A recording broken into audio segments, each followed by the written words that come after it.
Você não precisa ser juiz nem fazer direito para falar sobre justiça. Ela faz mais parte da sua vida do que você imagina. Meu nome é Debs e está começando mais um Papo Debs. Bora bater esse papo? Que tal um cafezinho para acompanhar?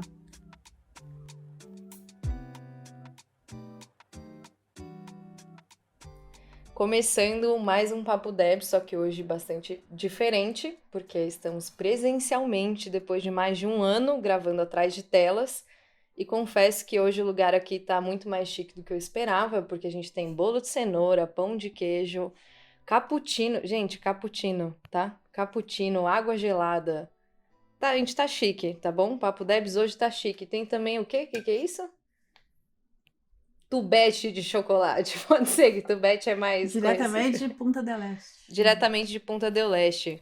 Gente, sério, por favor, façam um belo de um café aí para acompanhar esse papo, porque hoje tá muito chique.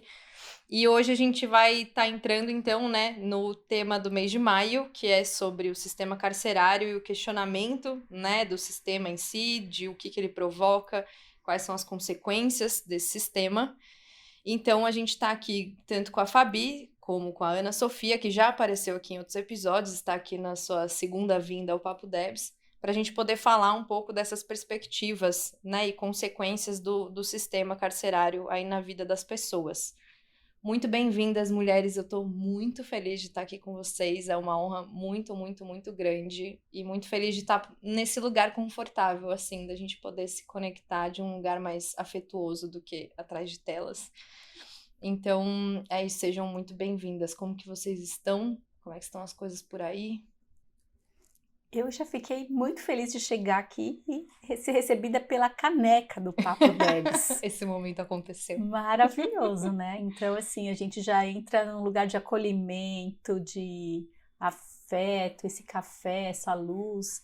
E antes da gente começar a gravar, né, a gente já fazendo um aquecimento, falando desse sentimento que a gente tem com o que é de papel e o que é de verdade, né? Uhum. Como as ações da justiça, elas passam por esse lugar, porque envolvem vidas, né?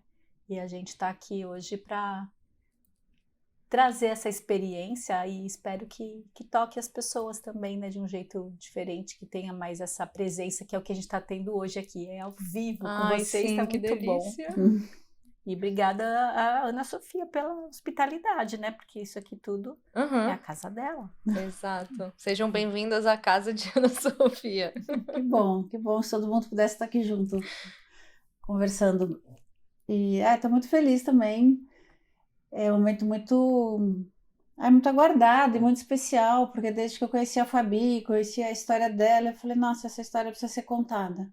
Né? A justiça restaurativa é sobre contar histórias e, enfim, tem muita dor e tem muito amor também. E aí fiquei muito contente, né, quando eu falei com a Debs de fazer um episódio, ela na hora topou, enfim. Então estamos aqui para ver o que vai rolar nessa conversa hoje. Obrigada, Deb, por essa oportunidade. Muito feliz. Bom, então acho que, Fabi, se você quiser contar um pouquinho da sua história, como que você chegou então nesse papo de hoje, né? O que te trouxe aqui, o que te conecta esse assunto todo, né? Sobre papel ser muito diferente de vida. Então, esse espaço é todo seu. É boa essa imagem do papel e da vida, né? Eu que sempre trabalhei com histórias, eu sou da literatura, sempre lendo, também escrevo, conto histórias, então sempre tive esse apreço pelo papel. Mais um belo dia na minha vida, chegaram na minha casa com um papel que era uma ordem de prisão, né, do meu marido. Então, meu marido, nesse momento ainda, né, ele é um preso que está em prisão preventiva, né, então ainda não foi julgado, mas enfim, está no sistema carcerário e hoje eu sou uma das muitas mulheres que visitam. E essa experiência me atravessa até hoje, né? Eu estou no meio dela, não saiu, né? Não estou falando, olhando para o retrovisor, estou falando do que está acontecendo nesse momento, né? E estou atravessada por esse sofrimento e estou experimentando também muitos outros sentimentos com isso. e trazendo também as histórias, porque quando vou visitá-lo, eu levo histórias. Eu comecei a mover um processo assim, né, de contar histórias para ele, de levar livros para ele e de ter também isso com outras pessoas que visitam e as mulheres que visitam também.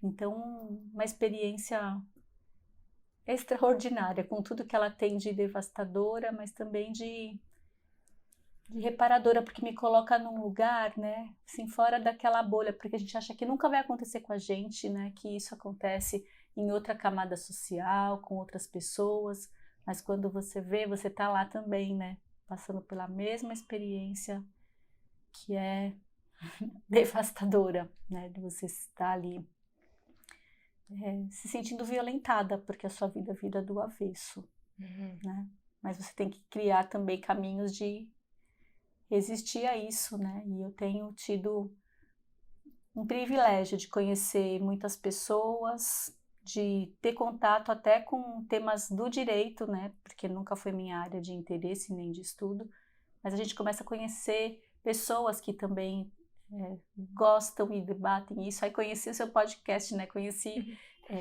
por conta da Ana Sofia, que me falou, e aí eu vi e falei, nossa, que bom, é bom saber que tem gente que está pensando diferente, né? Que traz esse olhar mais atento pro humano que está ali. Sim. E eu ia até perguntar, que é isso, né? Eu até já escutava quando, sei lá, acho que no final da faculdade, não sei se a Sophie teve essa experiência também, que todo mundo reclamava de advogado criminalista, né? Até precisar de um. Aquele lugar de, porque advogado de bandido, mas quando bandido é você, cadê o advogado criminalista, né? Então, nesse lugar de que a gente nunca espera que aconteça com a gente, mas ao mesmo tempo tá todo mundo ali precisando de defesa e de que tenha um processo justo, né? Enfim, e a gente nunca sabe se vai ser a gente ou não, mas o importante de defender que isso aconteça, né? Um processo justo, que as pessoas sejam cuidadas, enfim, independente se vai acontecer comigo ou não. Mas é esse lugar de quando acontece comigo, as pessoas que reclamam, né, da justiça existir, uma defesa criminal, quando precisa, aí já não é mais uma reclamação, né?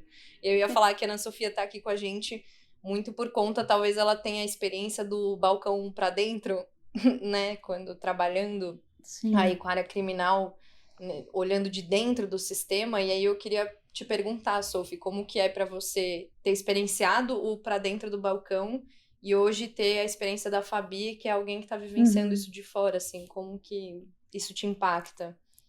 A história da Fabi me impacta muito, né? A história dela e disso que a gente começou a chamar das mulheres que visitam, né? Para identificar esse grupo, porque é uma coisa impressionante as histórias que ela traz e as coisas que acontecem. Eu tive a oportunidade de participar de uma conversa por Zoom com algumas delas e realmente somos todos humanos, né? E são espaços em que a gente pode trocar um pouco dessa humanidade. Eu fui muito impactada pelo sistema penitenciário quando eu tinha 18 anos de idade, que foi a minha primeira visita a então penitenciário do estado e depois casa de detenção, onde eu acabei trabalhando durante todo o período da faculdade. E a primeira visita, aquele impacto de estar lá dentro, de andar por aqueles corredores, aquelas portas de ferro que tinha, aquela janelinha assim por onde estavam os olhos das pessoas presas. E eu andava por aqueles corredores, na verdade a gente estava ali para conhecer com a faculdade, né? Eu fiz faculdade de Direito na USP, a gente estava ali para conhecer o sistema, mas eu lembro tanto dessa sensação de ir andando pelo corredor e sentir que eu estava diminuindo de tamanho, assim, diante daqueles olhares deles, assim, era uma coisa que me acachapava, assim, não sei bem que significa essa palavra, mas achei cabe. Ótima palavra. Mas era essa sensação, sabe, de opressão, e aí eu olhava para aquilo e falei, meu Deus, que sistema é esse, né? Que muros são esses? E aí, enfim, na faculdade resolvi que eu queria trabalhar dentro de presídio, aí graças ao saudoso, queridíssimo Ranulfo de Melo Freire, que era na época era diretor executivo da FUNAP, eu consegui entrar. Ele falava para mim, imagina, vai para casa, tem 18 anos de idade, não é para você trabalhar. Eu falei, não, eu quero trabalhar dentro de cadeia e tal. Enfim, e lá fiquei. E durante todo o período da faculdade, e sempre com essa sensação, né, de vontade de entender que muro é esse, que divisão é essa. E aí depois, estudando e posteriormente, na fase do mestrado e tal, que eu sempre trabalhei dentro do sistema prisional e do sistema de justiça criminal, né? Ora dentro dos presídios, ora como procurador do Estado, que fazia defesa na época na assistência judiciária criminal, fazia defesa dos réus em juízo, mas fui percebendo, eu falei, gente, a gente cria essa ficção, né, de que o sistema é uma ferramenta, o sistema de justiça criminal que a gente tem, pelos códigos, seus operadores e tudo mais, é uma ferramenta capaz de separar as pessoas boas das pessoas más. Uhum. E aquele muro nada mais é do que a concretização dessa linha que separa. Então a gente aqui fora fica tão feliz, fala, nossa, eu sou do bem.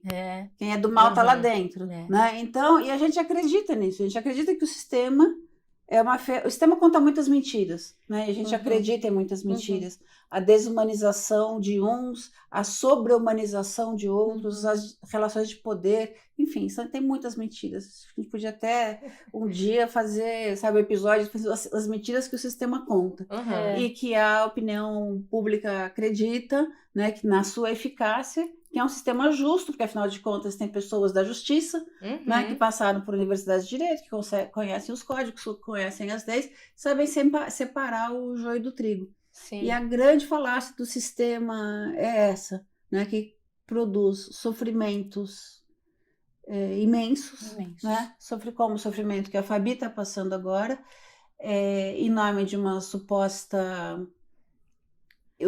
equilíbrio entre o que a pessoa fez e o sofrimento que ela recebe em troca. Né? Então, é isso. Mas, assim, o que mais me marcou, e toda vez que eu volto ao tema, eu lembro daquela primeira visita à penitenciária e lembro de olhar para aqueles muros, de tentar entender, e depois estudando criminologia crítica, estudando vários outros lugares, né? Que para entender o sistema você tem que sair um pouco dele para poder olhar, senão você legitima o modus operandi do sistema e acha que está tudo certo.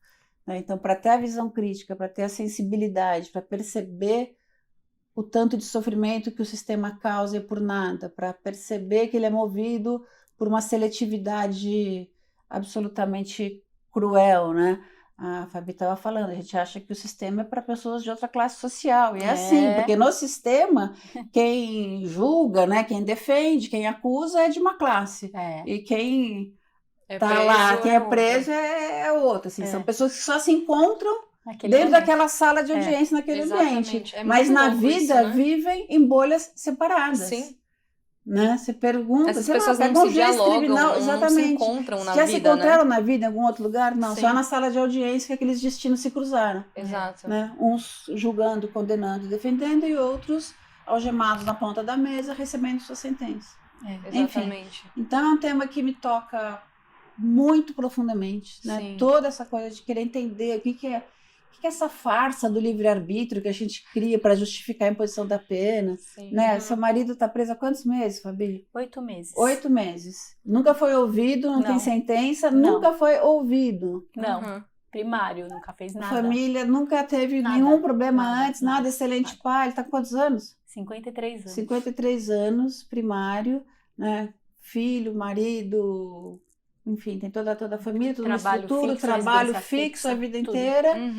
E de repente, assim, né? Para o bem da ordem pública, o senhor ficará aguardando aqui. Sim, e o senhor está aguardando ali. E supostamente tem uma justiça, tem um equilíbrio, né? Assim, é justo, porque tá dentro de um código e que a gente acha que a lei é justa. Enfim, mas e eu acho que talvez um ponto muito importante, assim, é o quanto a gente consegue, olhando para a situação não só da Fabi, né, mas de pessoas que têm essa história, as mulheres que visitam, por exemplo, esse lugar, assim, que a imparcialidade, que é muito ensinada na faculdade, né? Não, você tem que ser imparcial, porque você decide com a lei. E aí, quando a gente vivencia o direito, principalmente, né, trabalhando com ele, você descobre que isso é uma falácia, porque as pessoas vão decidir de acordo com a moral que elas acreditam, né? Então é isso. Não, porque os papéis pré-determinados, porque os papéis já estão pré-determinados desse jogo. Exatamente. Eu participei de uma audiência uma vez que o juiz, ele estava lá com a vítima de um assalto, e ela olhava para o réu algemado na ponta da mesa com o PM do lado, e ela falava, não tenho certeza se era ele, parecia mais magro. E o juiz falou, escuta, você acha que está todo mundo aqui perdendo tempo? Se ele está aí é por algum motivo. Você acha que a gente não sabe fazer o nosso trabalho? Nossa. Reconhece ou não reconhece? Sim. Assim. Uhum. Aí depois, claro, fiz uma representação, a audiência foi refeita com outro juiz, então, mas essa é a lógica. Exatamente. Sabe, tipo, seu papel aqui é só falar assim, reconheço, sabe? Pra esteira rolante ali, Sim. continuar E essa é a ideia produzindo. de E que... ela ali estava, né, com certeza, pensando no peso que a palavra dela teria na vida daquele homem, né? Sim, Então ela sim, estava ele é avaliando, tava- eu tenho que ter muita certeza para eu acusá-lo. Pois Então ela estava mais Exatamente. imbuída do sentimento de justiça do que um juiz, Pois né? E Exato. ali Nossa, ele isso é o falou, que mais nossa, nem existe. essa mulher agora aqui ficar com dúvida, eu tenho umas Sim. 10 audiências hoje pra Não, fazer. e isso é extremamente moral no lugar, assim, de por que, né, é isso, quando eu trabalhei lá na Infância e Juventude, é isso, tipo, tem um motivo pra serem adolescentes negros, né, serem Uhum. crianças negras e não ser eu, né, e Uhum. aí eu lembro até de uma audiência que teve, era um adolescente negro que tinha furtado alguma coisa no mercado, e eu lembro que ao meu lado tinha uma recém-passada no concurso pra juíza. E a gente tinha quase, sei lá, eu tinha 19, 20 anos, ela tinha 25. E é isso, porque já não precisava Uhum. mais de tanto tempo pra poder entrar, né, como Uhum. juíza. E aí eu lembro dela comentar, nossa, eu e ele é a mesma coisa, a diferença é que eu consegui correr, porque ela também tinha furtado coisas de mercado. E eu falei, gente, como que alguém deixou essa pessoa passar pra juíza? Porque não é sobre você correr mais.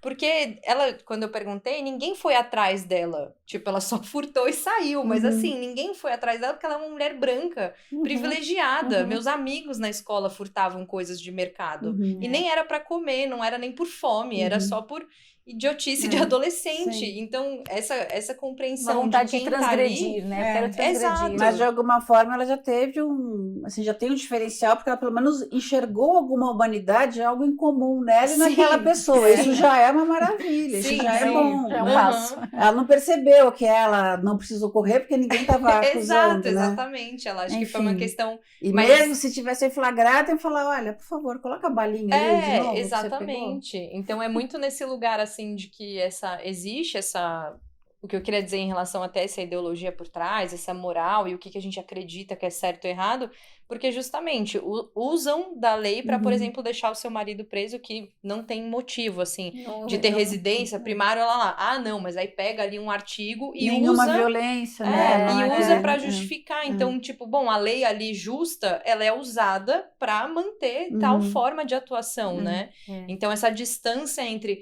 a justiça é igual à lei e esquece que é um ser humano que cria a própria lei e que aplica, tem, né? Fica uma coisa muito distanciada. Por isso que a gente, na faculdade mesmo, nem discute o que é justiça, porque, bom, justiça E é o lei, que tem lei, tá justo, E o que é né? mais louco nessa lógica, né, de separar o bom do mal, né, a gente fala tanto na justiça restaurativa disso, né, Uhum.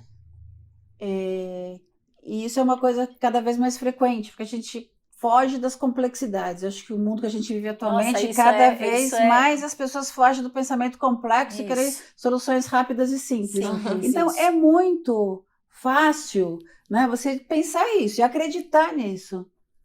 Nossa, né? eu acho que você trouxe uma coisa maravilhosa, É Sophie. muito fácil isso. A gente vive num mundo infantilizado que a gente não sustenta a atenção, né? Outro dia eu estava conversando com uma pessoa que é super favorável a porte de arma, não sei o que, acho que tudo se resolve com pessoas armadas, Na né? truculência. Eu pensei, a questão da pessoa armada é que se presume,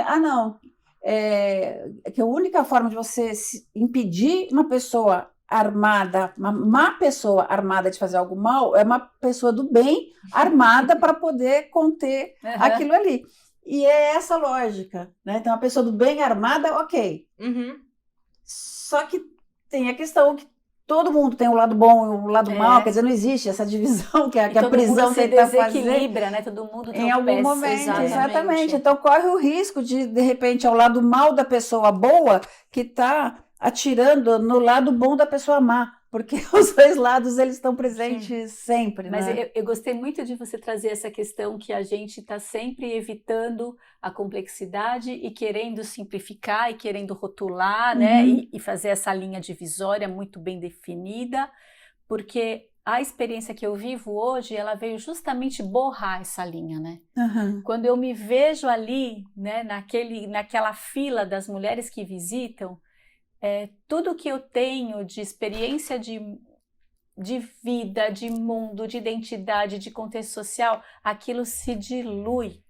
E eu fico, né, olho para mim, até aqueles preconceitos que a gente, sem saber que tem, a gente tem, né? Sim. De falar, é a mulher de bandido, a mulher que está na porta da cadeia, então você acha que você vai encontrar ali um bando de, né, de vigaristas, de mulheres que não valem Perigosas. nada, perigosas, bandidonas, né? E você falou da sua primeira incursão, né? Uhum. Então eu vou contar também como foi para mim a primeira vez que eu tive, né, que eu fui visitar. E outra coisa, não é fácil visitar uma pessoa que está presa, viu? Então, assim, a gente que às vezes assiste muita TV, filme, então qualquer um chega lá, até os desafetos chegam para visitar na cadeia. sim. Não é assim. Né? Existe todo um processo em que as pessoas que visitam, elas precisam mandar documentação, é tudo muito rigoroso, só pessoas da família mesmo, né? Então, para ver meu marido, só eu, meu filho, se ele tivesse os pais vivos, poderiam vê-lo, os irmãos podem vê-lo, mas quem ele coloca o nome lá, ele precisa autorizar as pessoas. Então, a partir do momento que você está lá, até eu conseguir ser autorizada a vê-lo, tempo que passa. Então eu já estava assim, aguardando ser aprovada. Quando eu consegui ser aprovada para vê-lo, isso foi quase um mês depois de ele ter sido preso, né? Então estava muito angustiada, queria vê-lo de qualquer jeito. E lá fui eu, e tem todo um protocolo. Você não vai assim como você tá, coloca a sua roupa e vai, não.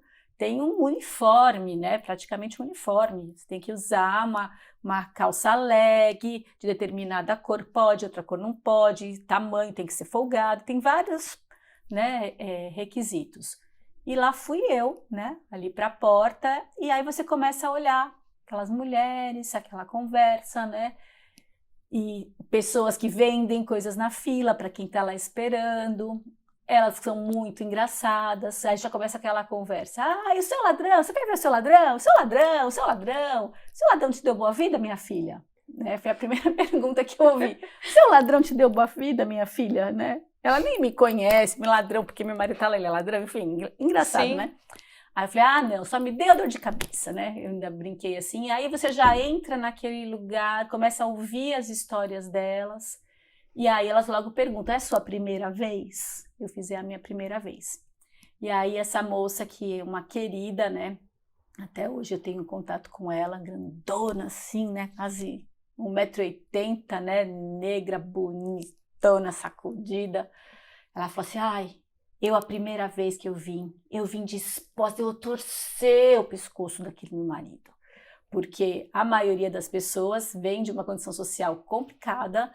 Então ele é preso, aí vem as pessoas bater na porta para cobrar coisas que está devendo, tem criança pequena, tem uma vida assim que fica, né, mais caótica ainda. Assim. E ela estava assim, ela falou, eu vim aqui, vou matar esse homem, vou torcer o pescoço, eu vim trabalhada no ódio. Assim que vim, trabalhada no ódio.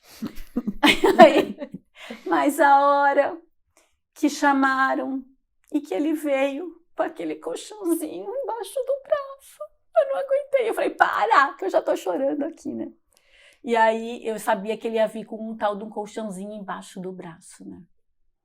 E aí lá fui eu, entrei, a revista é super tranquila, você não se despe, não tem nada disso, ninguém toca, não, é num scanner, né? Então, scanner, tira a temperatura, né? Isso a gente está tudo em tempo de pandemia, né? Então, temperatura, você tem um termômetro daqueles de aproximação, scanner e entra. Então, ninguém toca, nada desrespeitoso nem humilhante. Isso daí não.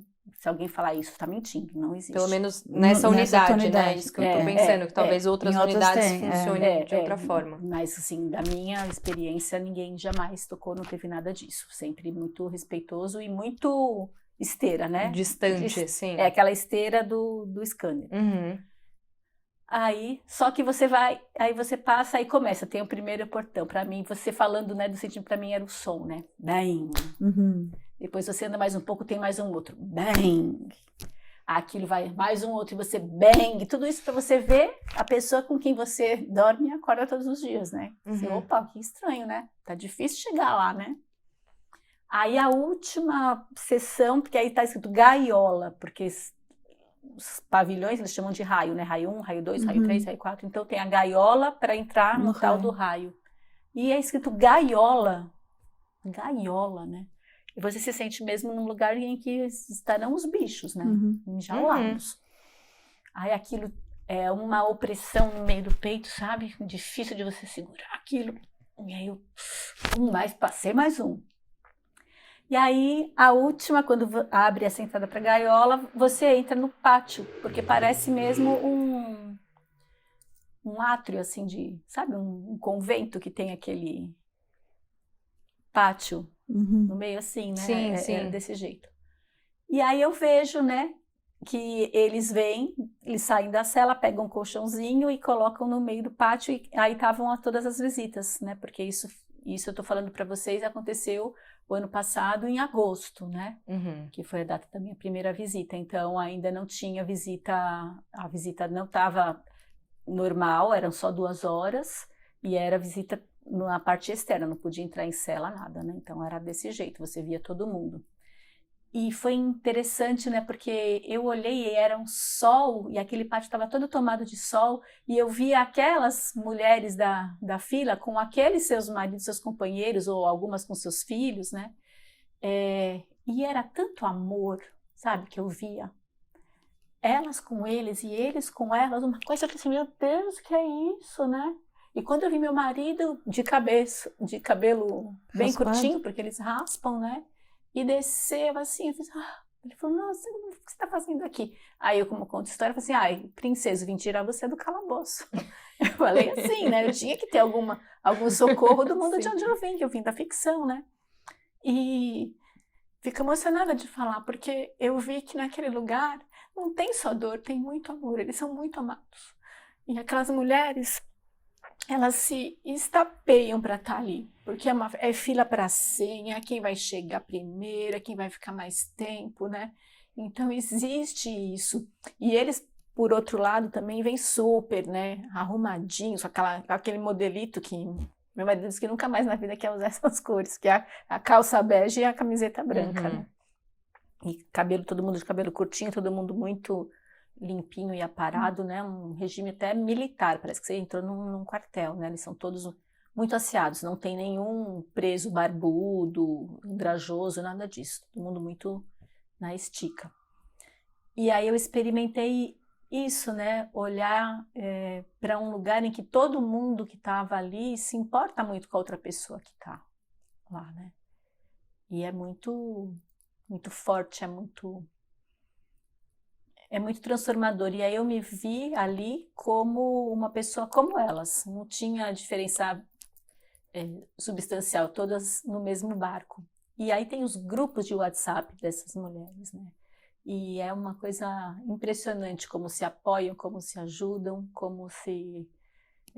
as regras são muito claras. Olha, aqui não é permitido que fale assim, que ofenda, estamos todas no mesmo barco, todas sonhando com a liberdade, e uma força muito grande, né? Mulheres que mudam a sua vida para estar perto deles, mulheres que, nossa, fazem de tudo, né? É muito tocante isso. E aí eu tive essa experiência mesmo com essa minha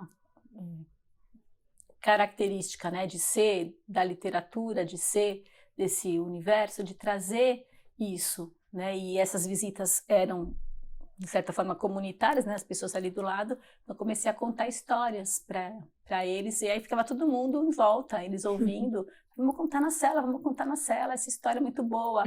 E aí começou essa história de falar, veio para mim a ideia da Sherazade, né, que contava histórias, mas para ir lidando, né, com esse eterno, né?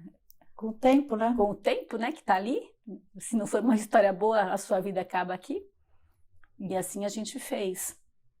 E aí tem uma outra experiência bem interessante com relação a isso, porque eu percebi que lá eles leem, né? E uma pessoa como eu que trabalha com leitura, eu falei, nossa, esse lugar aqui é maravilhoso, só que o livro vai deitar e rolar, porque eles têm que lidar com o tempo. As pessoas aqui fora dizem que não leem porque não tem tempo, lá eles têm muito tempo. Inclusive a leitura, eu acho que por lei, vocês podem até me amparar melhor. Remissão. É remissão, Sim. né?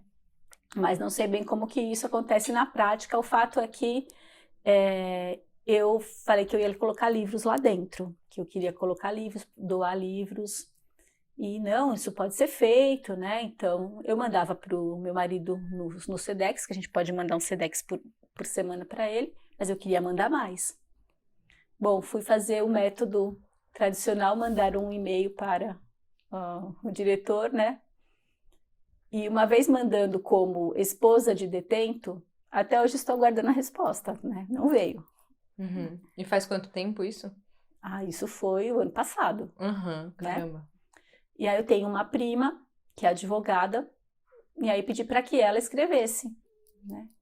Foi logo atendida, porque ela é a doutora advogada. Uhum. E vocês acreditam que o diretor aceitou os livros e os meus livros, mas porque foi encaminhado por ela. E aí eu fui lá levar, porque ela fez uma procuração para que eu levasse. E eu cheguei naquele mesmo lugar que eu vou visitar, em que eu sou tratada como mais uma, né? Eu cheguei lá de carro, porque estava com uma caixa grande, né, de livros. E aí, doutora, eu falei, não, eu não sou doutora, né? Eu só vim trazer os livros. Não, mas não carrega este peso. Aquelas pessoas que nem olham para mim quando eu tô lá, como as outras mulheres que visitam, né? Uhum. Só faltou colocarem um tapete vermelho, né? Pegaram os livros e uma coisa... E eu fiquei, assim, tão indignada de ver a diferença de tratamento, né? Uhum. São os mesmos funcionários. Eu sou a mesma pessoa que estava lá no final de semana visitando. E depois eu cheguei lá num outro contexto, com uma outra roupa, não estava com aquele uniforme. O tratamento foi outro, né? Sim. Então, é uma experiência, assim, tudo menos simplista, né? Ela é bem complexa. Então, eu acho que... Transitar por esses papéis, né? Como é diferente, né? O tratamento é muito diferente. Sim.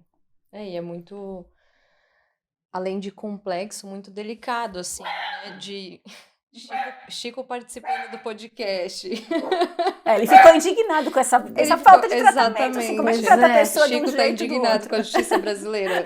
Mais um pro clube.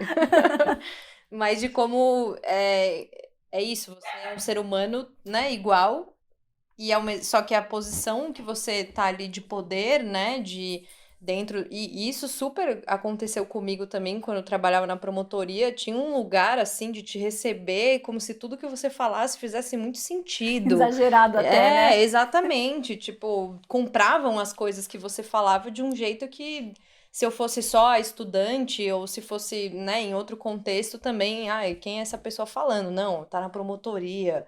Agora a gente escuta, agora a gente recebe, tem lanche pra ela, sabe? E é um lance que é muito delicado, porque é isso, a história das pessoas e a vida das pessoas não deixa de existir porque você não quer tratar de tal forma, né?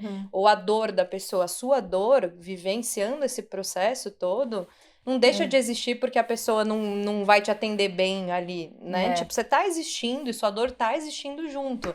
Né? Não é porque vão te tratar bem como advogado ou não que você vai deixar de sentir, né? Você tá sentindo.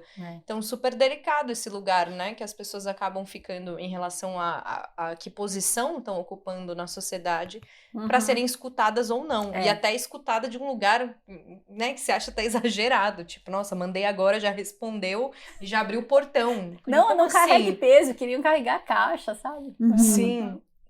Exatamente. E uma coisa muito louca que a Sophie sempre fala também, né, sobre questionando a própria justiça restaurativa e tal, é como a gente é incoerente, mas o discurso vendido ele é tão sedutor, né, pra gente viver numa sociedade que tem medo, que tem insegurança, que tem violência, que é o lance do vou te dizer que você não pode, né, vou te mostrar que você não pode ser violento sendo violento com você, né? Então, em que momento isso faz sentido de acreditar que realmente alguém que, né, por algum motivo passou ali por um processo envolvendo violência, que você violentar essa pessoa e a família dela, né, e a extensão dela e das relações... É a cura da violência, né? Ela vai ficar bem, tipo, ela vai melhorar. Eu tive a oportunidade de, quando eu estava fazendo pesquisa de mestrado, aliás, eu conheci a justiça restaurativa, né, nos Estados Unidos em 95, aí eu mudei a minha pesquisa na pós-graduação, que era sobre o sistema penitenciário, para olhar para a vítima.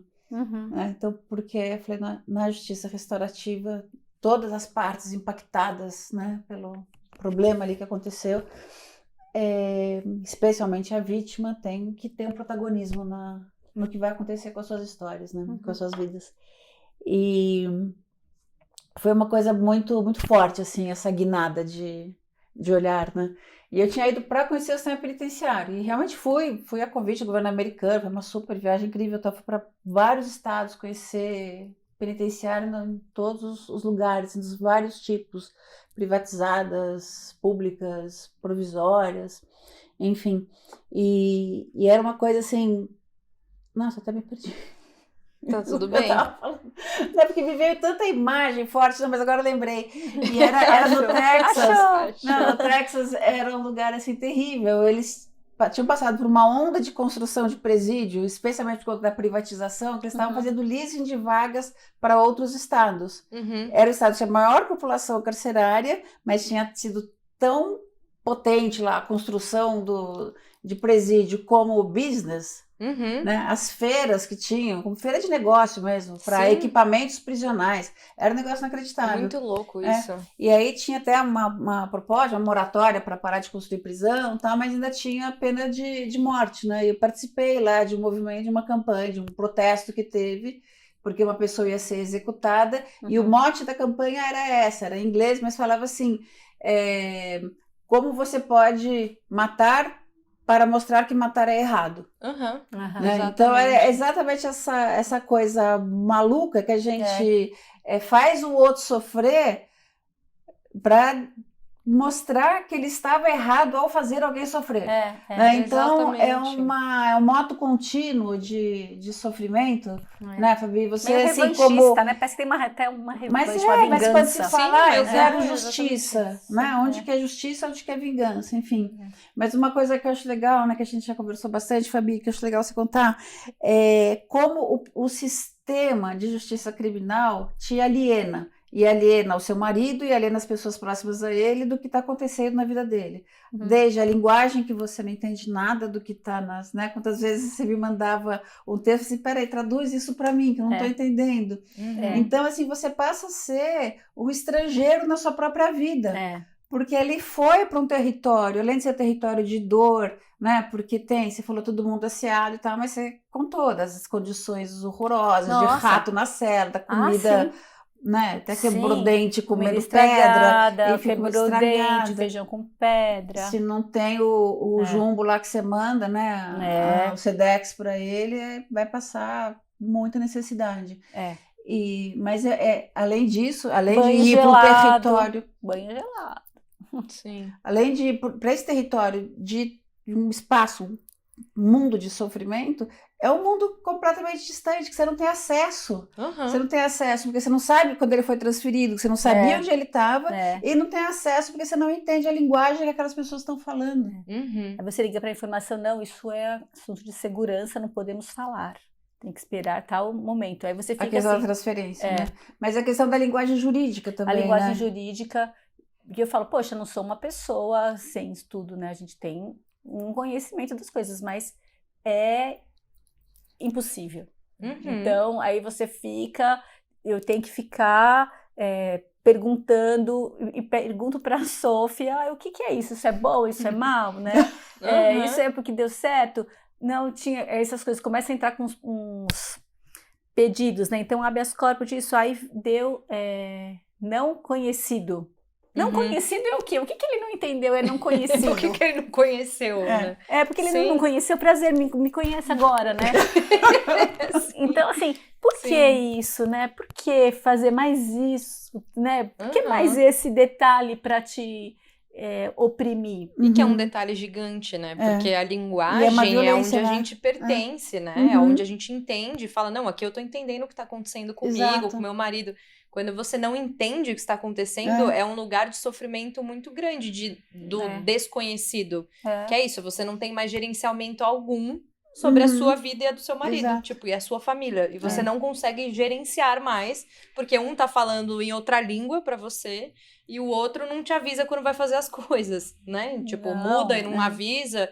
E aí você fica, bom, então eu fico aqui passivamente sofrendo com a decisão de quem seja lá quem for, que eu nem conheço. E essa questão, né, de perder palavra boa que você usou, você não tem mais o gerenciamento Uhum. dos elementos básicos Sim, do teu básicos. entorno, porque você não conhece o espaço, você ouve tanta coisa sobre o que tá dentro de um presídio, das facções e de não sei o quê, então você fica ali, você não tem mais, você é completamente destituído, né, de tudo que te dava algum controle sobre a tua existência, né? Então ele é pinçado dali, jogado nesse universo paralelo, desconhecido, e isso tudo, né, na justificativa que é para se tornar uma pessoa melhor, né? Porque o propósito da lei de execução penal E eu então pensei, muito... eu pensei, mas eu até fui consultar a Ana Sofia, eu falei assim, mas isso daí tá dentro da lei, uma coisa dessa? Ela falou assim, ai, Fabi, está, né? Porque eu falei assim, ele não foi julgado, ele tá, é preventivo, ele tá num lugar que estava perto, estava tudo bem, já tiraram, já tá preso. Por que agora tiraram e colocaram tão distante, né? Ele fez uma viagem de 11 horas num caminhão de lata, né? Deixaram ele numa unidade que não era para a qual ele tinha que ir. Erraram. Tá, amanhã vai para certa. Passou uma noite num lugar, depois foi para o outro. Aí fica um tempo, eles chamam RO, que é regime de observação. Aí eles ficam ali, né? Quando chegou no presídio novo. 15 dias. Aí você não pode visitar, você não pode falar, você não tem notícia de nada. Fica ali 15 dias naquele lugar, para depois ir para desce para o raio, como eles falam. E aí fiquei sabendo por ele, quando vai para o raio, não é que, olha, você vai para a cela número tal. Não, ele tem que ir batendo de cela em cela para ver quem aceita ele na cela. É isso que eles têm que fazer, todos eles fazem isso, né? Sim. Então é tão complexo isso, né? Porque ao mesmo tempo que a organização é do sistema, não é totalmente do sistema, né? Porque ele coloca essas coisas, ele tem que ir lá e entrar, achar um lugar, tem que ser aceito pelo grupo, né? Combinado entre os presos, né? Uma coisa é um acerto entre eles. Exatamente. Esse e tantos outros, né? Que a gente sabe. Então são coisas assim que ficam nebulosas, né? Sim. E aí você pensa, mas o porquê disso, né? Que diferença faz no final das contas isso? Mas eu acho que é bem importante nomear aqui, assim, esse lugar do distanciamento entre as pessoas, né? E o distanciamento do Estado, muitas vezes, enquanto sistema criminal, das pessoas, da história das pessoas, porque é só assim que a gente consegue oprimir e violentar pessoas. Né? A própria justiça restaurativa traz muito isso, de você conhecer a história do outro, te tira do lugar que você estava de vingança, de ódio, e não que você comece a sentir alegria e leveza, não é sobre isso, mas é outro lugar de sentir raiva, você muda de lugar, e isso já aconteceu várias vezes nas práticas de justiça restaurativa, da pessoa estar com muito ódio de alguém que violentou ela, roubou alguma coisa, e quando ela escuta a história, ela ainda tá com raiva, mas é outro lugar, porque a gente se conecta, é algo inevitável, né? Não existe você escutar a história de um outro ser humano, sendo e não se conectar minimamente com aquilo que você está escutando. Então, é feito para a gente não escutar a história do outro. É feito para que você não compreenda o que está escrito ali, para não ter nem esse diálogo. Porque imagina, se você entende tudo e tem esse poder, né, essa autonomia de não, eu estou entendendo, é você outra lógica. Né? Sim. É outra lógica de relação. Não dá para ele só te mandar um papel e seguir a vida. Porque, pô, imagina toda pessoa falar, não, isso aqui tá errado. Isso aqui eu entendi, não é assim que faz. Imagina, isso seria... Mas a estratégia da linguagem compreensível é para você sentir um nada, né? Exatamente. Você sente assim, nossa, sou um nada. Se você se colocar aqui hipoteticamente num lugar de outro idioma, é a mesma sensação, assim, de se alguém tá falando árabe e você não entende, você não se sente nada sentimento potente. De exclusão total, tudo no sistema exclui, né? Exato. Na linguagem, no espaço, nas práticas. E o que é mais louco, né, que eu vejo também, que para mim é uma das facetas mais cruéis, é a alienação proposital, assim, né? Porque eu visitei também lá nesse negócio, nos Estados Unidos, era numa penitenciária onde tinha lá, né, a cadeira elétrica, ainda era cadeira, não era injeção. E aí, assim, eu conversei com várias pessoas que participavam daquele ritual da morte. Ninguém se sente responsável por matar Uhum. o prisioneiro. Ah, não. Porque todas as etapas são tão recebendo ordem. fragmentadas. Não, elas são muito fragmentadas. Uhum. Então, cada um, eu só levei, eu só fiz tal coisa. Ninguém tem o domínio do processo inteiro. Inteiro. Então, é essa fragmentação que é a burocratização e que a gente Uhum. vive no nosso sistema também. Sim, né? total. Eu estava pensando outro dia, se um juiz, né, ele que aplica a pena, acho que deveria ser obrigatório que todos conhecessem o lugar para onde eles estão mandando Uhum. aquela pessoa. Uhum. Falei, se ele tivesse que levar pessoalmente essa pessoa para dentro da cela, Uhum. Uhum.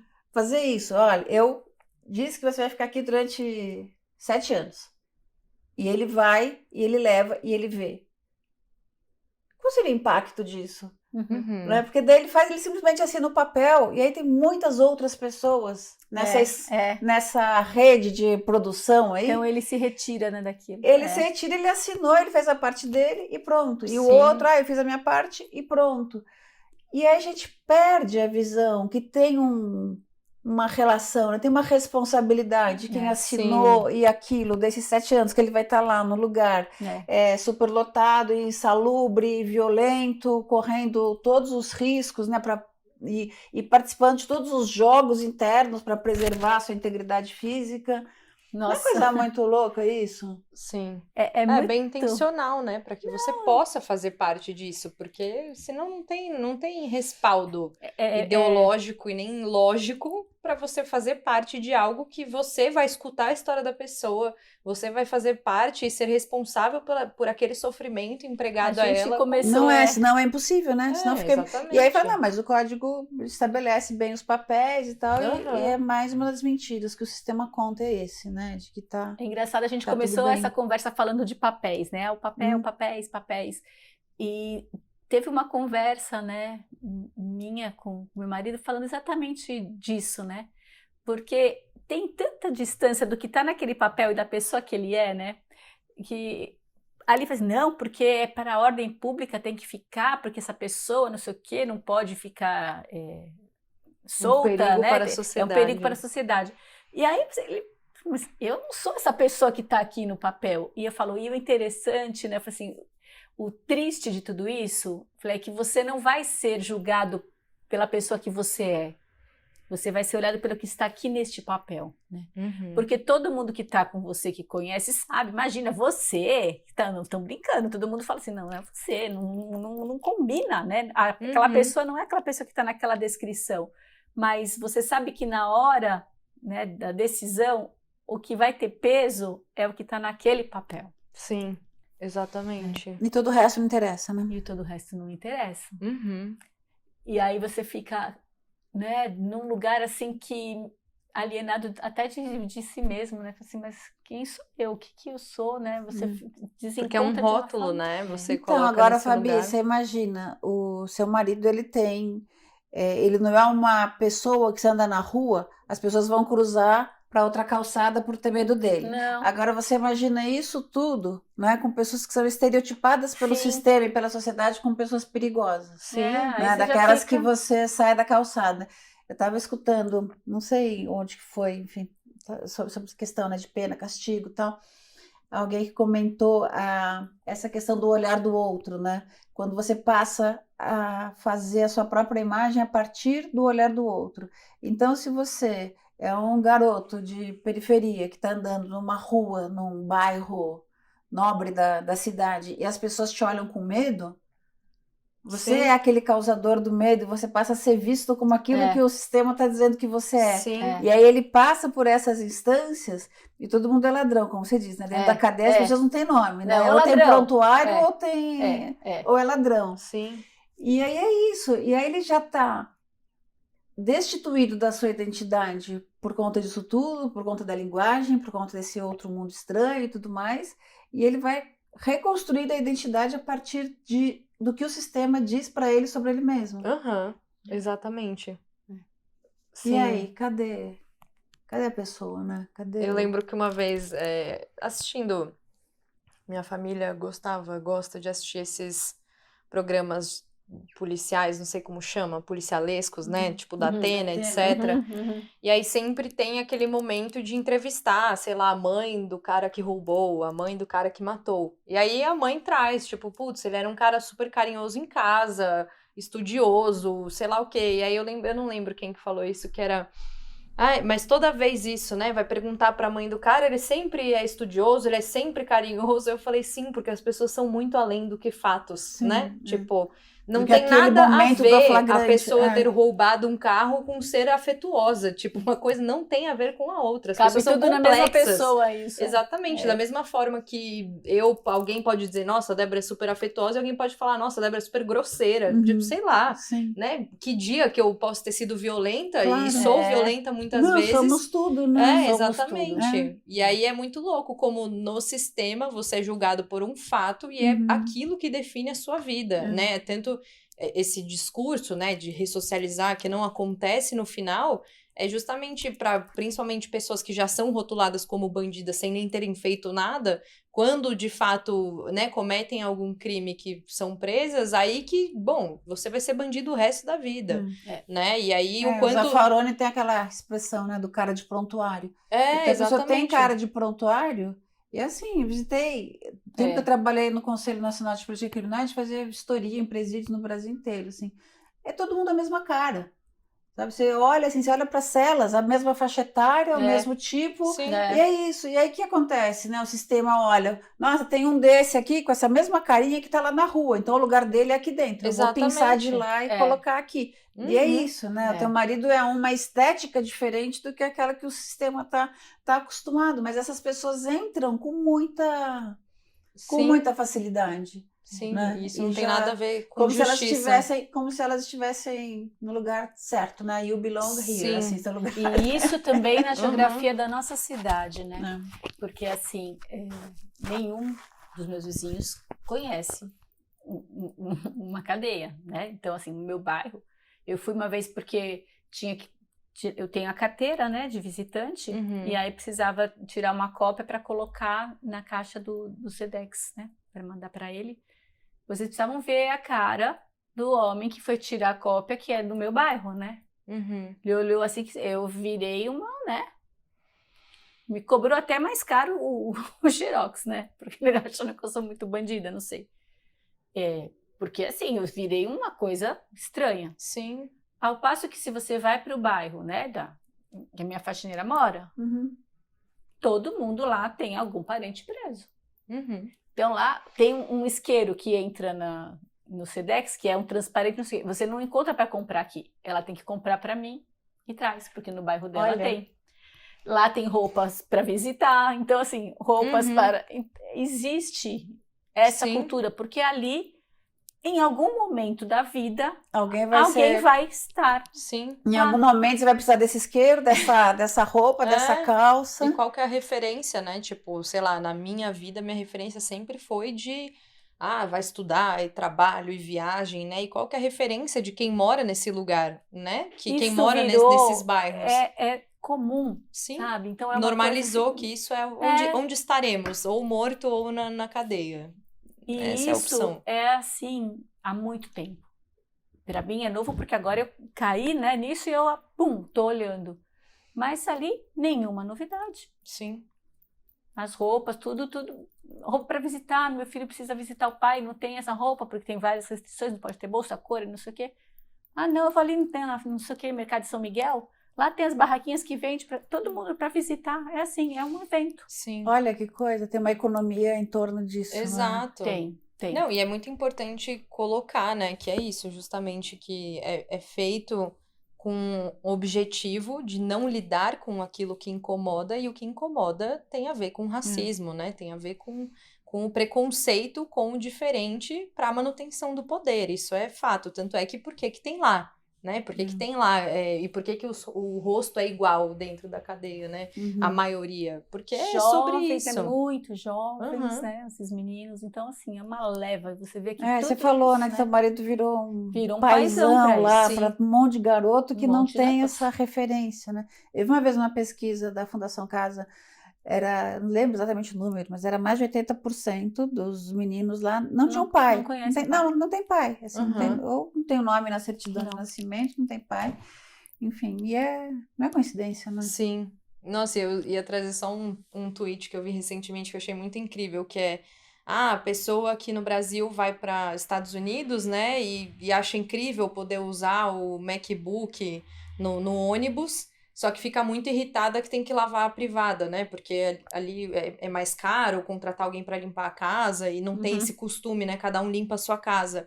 E aí, o final do tweet e não percebe que essas coisas estão conectadas, né? Justamente o fato de não ter tantos serviços precários, uma desigualdade, né, tão absurda que você pode andar com seu notebook no ônibus, né? Uma coisa tá conectada com a outra, de você limpar a sua casa e conseguir andar com o computador. Aqui a gente tem 300 empregos extremamente precários, uma desigualdade social muito gigante, não que lá não tenha, mas a gente aqui tá num lugar muito, né, mais severo, e por isso que não dá para andar com o computador, porque a gente tá numa violência com os outros e com nós, né?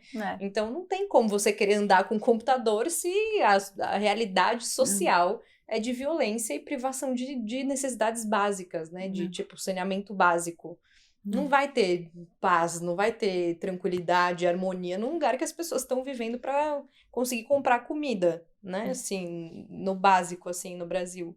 Então, acho muito difícil a gente pensar uma coisa descolada da outra, assim, querer uma sociedade mais justa, mais não sei o quê, sem estar conectado querer com uma o cidade outro. mais justa e achar que o caminho para isso é aprender mais. Exato. Né? Exatamente. Porque, assim, dentro dessas coisas, das mentiras que o sistema conta, é isso. Como eu tinha falado antes, que ele é uma ferramenta precisa para separar o joio do trigo, né? Quando, na verdade, ele é movido pelo preconceito, pelo racismo, por todas essas violências estruturais que a gente vive enquanto sociedade, reproduz a violência, né? E é muito fácil de ser vendido, porque politicamente é muito fácil, isso está no inconsciente coletivo, de que você combate o problema da insegurança, da violência tal, com mais pena e mais prisão. Então, assim, isso é uma falácia tão profunda que desmonta com 3 argumentos. Você não precisa mais do que 5 minutos falando com alguém para mostrar como isso é mentiroso, mas está arraigado de uma forma tão profunda, né? E em sentença criminal, o meu projeto, que depois que não foi à frente do doutorado, era isso, era analisar os fundamentos da condenação e dos projetos de lei que propunham penas mais rigorosas. Assim, o que essas pessoas acreditam? Né? Assim, qual que é o núcleo dessa racionalidade aí, da irracionalidade que está por trás? Porque as sentenças diziam, por exemplo, para dar o regime fechado para um cara condenado por roubo que é primário. Não, mas a gravidade do crime denota uma personalidade, não sei das quantas, quando a gente já superou essa questão, né, da personalidade lombrosiana, mas enfim, estava lá nas sentenças. E dizendo, e se conseguirmos tirar esta pessoa do nosso convívio, voltaremos a ter a nossa paz social tão almejada. Quer dizer, e tem esses termos, são super frequentes, frases desse tipo, assim, então, assim, engraçam-nos nos processos. Não existe isso. Falei, que sociedade... Eu li isso no do meu marido. Isso, que é porque é necessário tirar, como se fosse um câncer, que você extirpa aquela célula cancerígena e você vai ter para que a sociedade fique tranquila, sabendo que a justiça está incansável. Gente, quem está tranquilo no Brasil? Mas tem isso, essa mensagem, se você está tranquilo, alguma coisa está muito errada. Pois é, a gente vive, né, no auge da insegurança, e insegurança é tanta coisa. Sim. Né? E a gente tem um pensamento absolutamente primário que fala, insegurança é ter um moleque com uma faca no meu pescoço num farol. Sim. Né? E aí, quando eu tropeço em cima dele, quando ele está dormindo na calçada, ele é invisível para mim. Isso não é uma violência. Isso não é violência. Não tem nada violento. Quando ele está ali... Então é isso, assim, é muito... E até pensar o discurso de que o Brasil é, né, essa vergonha impune, eu falo, gente, com a população crescendo, carcerária, com tudo super lotado, tipo, se prender mais vai ser quase metade da população dentro da cadeia. Em que momento a gente deixa de ser impune? Esse que é o drama, porque as pessoas acreditam nessas coisas, tá tão enraizado. Sim, muito. Tão enraizado. Eu uma vez um programa de televisão sobre o sistema prisional e falei assim, qual que é a solução, não sei o que, o sistema prisional, faz muitos anos isso. um programa ao vivo. E as pessoas estavam lá e mostraram pesquisas que os presos de São Paulo, era assim, tipo, 97% nascidos em São Paulo. Uhum. Aí tinha lá uma enquete com as pessoas que estavam lá. Qual que seria a solução para o problema penitenciário? Devolver os presos para os seus estados de origem. As pessoas tinham a ideia de que vieram de estados do norte, do nordeste do Brasil, e que a solução era devolver para lá. Mas assim, os dados mostram que eles nasceram aqui. Mas não entra, é impermeável. Sim. Então, do mesmo jeito que você falar, assim, nossa, isso é uma mentira, que penas mais altas vão trazer segurança, está muito enraizado. Sim. Então, como é que a gente desconstrói essa lógica num mundo de pessoas infantilizadas que acham que existem pessoas boas e pessoas más, que nem criança que acredita no herói e no vilão? Sim. A gente continua com essa mesma lógica, esperando o pai salvador que vai reproduzir o herói. Enfim. Exatamente. E acho que é tão impermeável porque se você deixar permear, por exemplo, essa sua fala para quem que acredita que pena maior é mais segurança, você vai se questionar em muita coisa, né? Se a pessoa fala, nossa, real, verdade, o que você está trazendo, olha os dados, são todos de São Paulo, 97%. Putz, então peraí. Então, muita coisa começa a cair, né? Então não é isso, então não é aquilo também. E aí, como não que me faça pensar, por favor. Não e a gente mexe eu já tô com tranquila medo. aqui com as minhas crenças. Exato, né? A gente tá mexendo com medo, com insegurança, com medo do outro, né? A gente Exato, tem medo do outro, do e daí diferente. Você constrói o inimigo, né? Imagina, se você fala que não é sobre isso, então eu tô tendo medo. Gente, o que eu faço com esse Aí medo? Você vai falar, não, a prisão é violenta. Mas se ele estivesse na igreja, não estaria preso, né? Se ele estivesse rezando... Não, eles rezam bastante lá. Não, mas eu digo assim, a pessoa vai falar assim, aqui fora, né? Rezam demais até, né? Mas vai falar, se ele tivesse... Sim. Que é uma moral que não existe, né? Que não tem nada a ver, assim. A violência tá dada porque a gente é um país desigual, tipo, né? Nesse lugar de violência que a gente vive hoje, porque é um país desigual. Não tem como você ser rico e não sofrer violência porque tem os pobres. Isso existe. Então não tem como, né?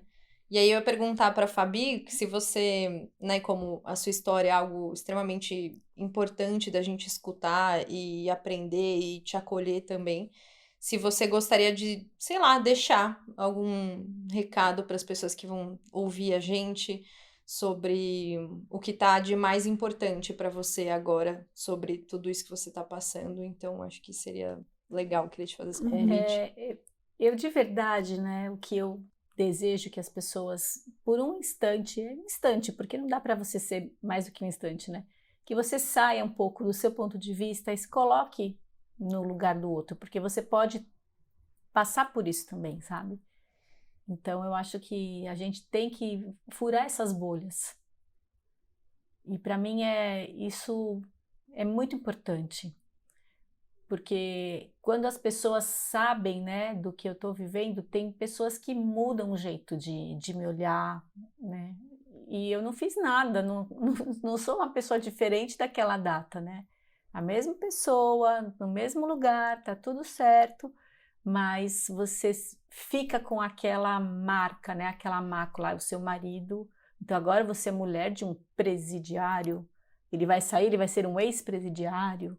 Então você começa a rotular as pessoas desse jeito e eu acho isso muito, muito negativo, sabe? A gente fica criando esses muros aqui fora direto.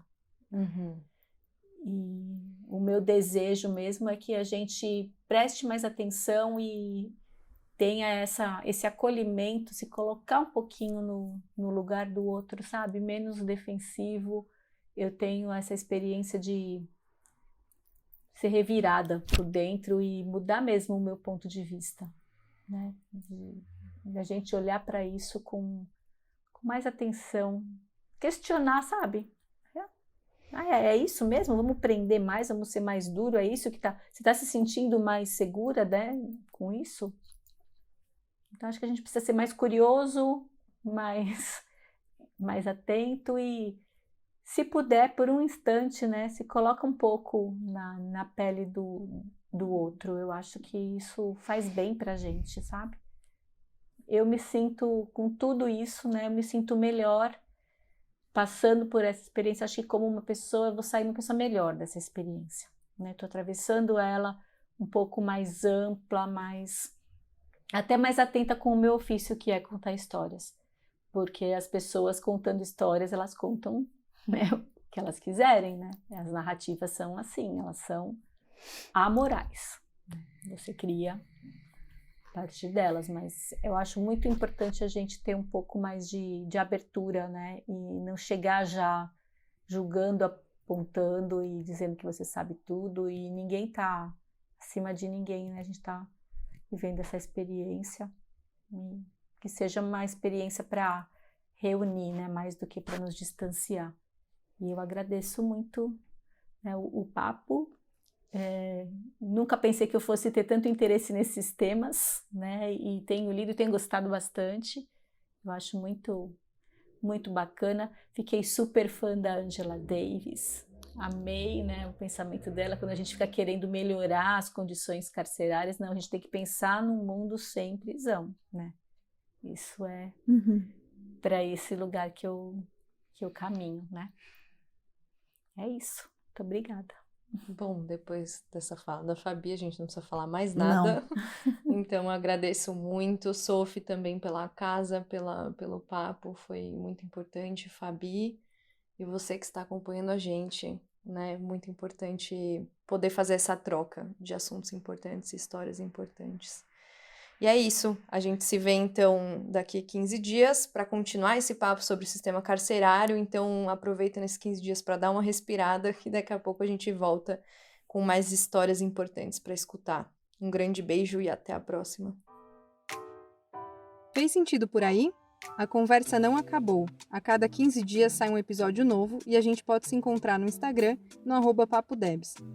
Muito obrigada a você que ouviu até aqui. E se você quiser contribuir com a sustentabilidade do projeto, a chave Pix do podcast é papodebs@gmail.com. Até a próxima!